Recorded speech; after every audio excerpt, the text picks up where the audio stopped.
Assalamualaikum warahmatullahi wabarakatuh. Perkenalkan, nama saya Bunga, NIM 1920305003 dari Fakultas Usuluddin dan Pemikiran Islam, jurusan Tasawuf dan Psikoterapi. Baiklah, di sini saya akan menjelaskan mengenai definisi aliran kepercayaan dan kebatinan. Memasuki pembahasan yang pertama, yaitu mengenai kepercayaan. Nah, kepercayaan menurut makna kata memiliki beberapa arti, yaitu seperti iman kepada agama adalah anggapan atau keyakinan bahwa benar sungguh ada.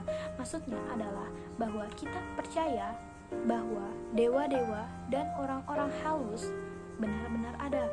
Sedangkan menurut istilah, kata kepercayaan ini adalah keyakinan kepada Tuhan Yang Maha Esa di luar agama atau tidak termasuk ke dalam agama.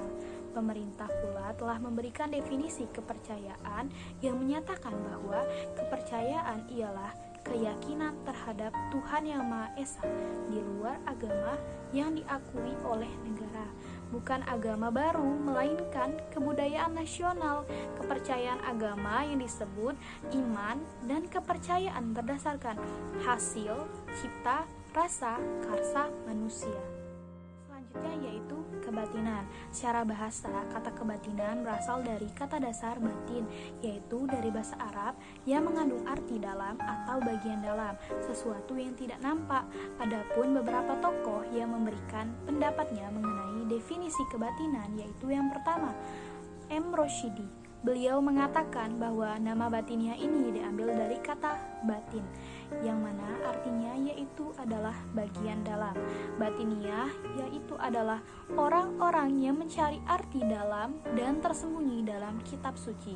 Yang kedua yaitu M. Jojodi Goeno yang mengatakan bahwa kebatinan itu mempunyai 4 unsur penting, yaitu yang pertama ilmu gaib, yang kedua union mistik, yang ketiga sangkan paraming dumadi, dan yang keempat yaitu budi luhur. Selanjutnya yang ketiga menurut BKKI atau Badan Kongres Kebatinan Indonesia yang mengatakan bahwa kebatinan ialah sumber asas dan sila ketuhanan yang Maha Esa untuk mencapai budi luhur yang berguna bagi kesempurnaan hidup. Yang keempat yaitu menurut Biro Politik Departemen Dalam Negeri yang mengatakan bahwa aliran kepercayaan yaitu keyakinan dan kepercayaan rakyat Indonesia di luar agama dan tidak termasuk ke dalam aliran salah satu agama. Yang kelima yaitu menurut Kamil Kartapraja. Nah, beliau ini mengartikan kebatinan sebagai gerakan badan jasmani, yang mana gerakan badan jasmani disebut olahraga, maka gerak badan rohani dinamai oleh batin atau kebatinan. Nah, jadi kebatinan ialah olah batin. Yang keenam, Sumatri Mertodipuro mengatakan bahwa kebatinan ialah cara ala Indonesia mendapatkan kebahagiaan.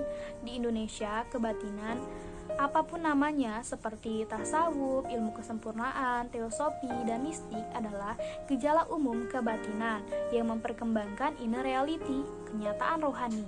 Maka itulah selama bangsa Indonesia tetap berwujud Indonesia beridentitas asli, maka kebatinan akan tetap di Indonesia baik ada dalam agama maupun di luarnya. Ahmad Subagja mengungkapkan bahwa kebatinan mempunyai sifat-sifat khas kebatinan, yaitu batin, rasa, keaslian, hubungan erat antar warga. Batin berarti di dalam diri manusia sendiri. Terutama itu, batin juga dipakai dalam ilmu jiwa dan rohani untuk menunjukkan sifat. Menurut makna manusia merasa diri ada pada dirinya sendiri, terintegrasi nyata sebagai pribadi yang benar. Adapun sifat yang erat hubungannya dengan batin yaitu rasa. Nah, rasa harus dikontrol dengan akal, tetapi rasa kerap kali jadi tempat persembunyian ketika yang dihadapi tidak terselesaikan. Selanjutnya yaitu sifat. Sifat yaitu keaslian, adanya westernisasi atau paham kebarat-baratan tidak membuat goyah para penganut kebatinan untuk mengembangkan kepribadian asli. Kebatinan tetap mengutamakan bahasa daerah dan tradisi suku, melawan ibadat agama dalam bahasa, simbol-simbol dan sikap badan yang asing diutamakan ungkapan dan gaya asli. Sifat selanjutnya ialah hubungan erat antar warga. Mereka bersatu karena mereka satu paguyuban, kesatuan orang-orang yang memiliki pandangan hidup yang sama, yang diperkuat oleh pertemuan-pertemuan secara berkala, sama rata, sama rasa, sama bahagia. Itulah yang menjadikan hasrat mereka antar warga untuk bersatu dalam wadah kebaikan.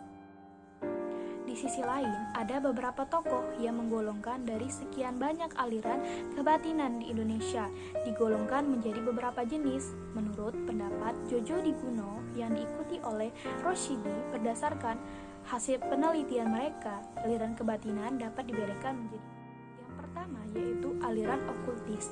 Nah, mereka ini adalah golongan yang hendak menggunakan kekuatan goib untuk melayani berbagai keperluan manusia. Yang kedua yaitu aliran mistik. Nah, mereka adalah golongan yang berusaha untuk mempersatukan jiwa manusia dengan Tuhan selama manusia itu masih hidup, agar manusia dapat merasakan dan mengetahui hidup di alam baka sebelum manusia mengalami kematian. Yang ketiga yaitu aliran teosofis.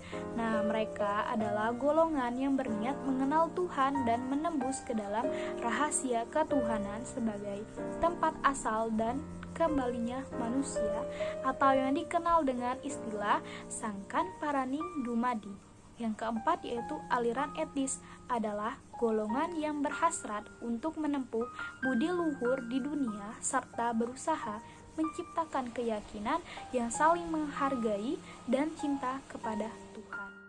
Baiklah, mungkin hanya itu saja yang dapat saya sampaikan. Kurang lebih saya mohon maaf, kepada Allah saya mohon ampun.